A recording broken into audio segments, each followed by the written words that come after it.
to garden, and during the summer it's a little hard to garden because it's so hot here in Arizona. So right now I have eggplant and I have some tomatoes, although they're not doing well. I do have my small little herb garden, so I like to come out and just snip some fresh basil. We're gonna make some paninis here, and so I'm gonna use this as an ingredient for our panini topping. So come on inside with me and we'll make some paninis. So it's lunchtime, and if you're like me with lunchtime, and especially with homeschooling, you want something fast because kids only have a couple, probably about 30 minutes before they go from one Zoom call to another. So I gotta get lunch done stat. So right now we're gonna make paninis.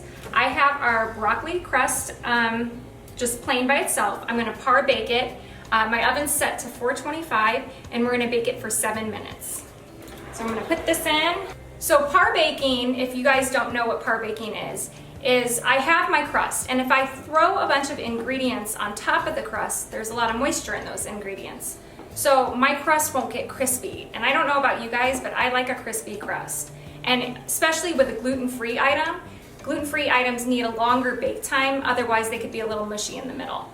So I like to par bake it, and that will give it that extra crisp on it and kind of cook it just enough to be able to do a second cook later on.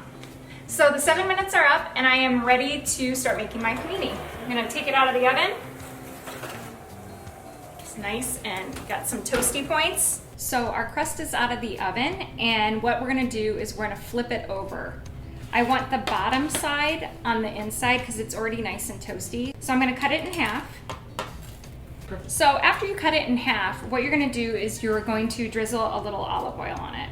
So I'm gonna brush that on there, and now I'm gonna start with my mozzarella cheese. Now the great thing about paninis is you can do anything with them, really. They're really versatile. You could do cheddar cheese, ham, and have a hot ham sandwich.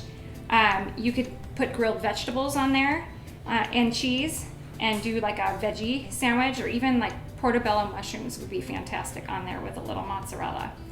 So I'm only topping one side, and I have my cheese on here. And the reason why we only top one side is because I'm gonna end up flipping it over. So next I'm gonna use my tomatoes. So these tomatoes, the girls and I, about a week ago, went up to a farm called Mortimer's Farm, and it's in Dewey, Arizona. It's about an hour and a half away from here. And it's a U-pick, so you're able to pick all sorts of veggies, and they have strawberries and blackberries. They have all sorts of veggies. So it's a great place to take your family and do a U-pick.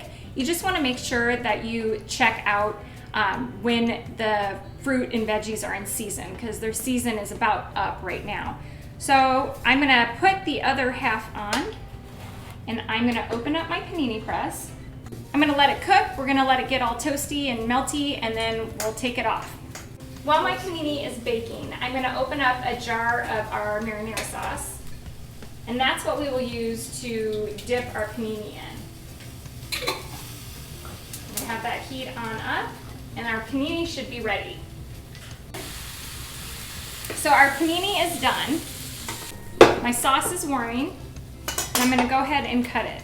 So I'm gonna go ahead and get my sauce and get my plate, and I will plate it, and you guys can see what it looks like after it's plated. Thanks guys for watching today. Hope you enjoyed our broccoli crust panini. Let us know if you guys tried it.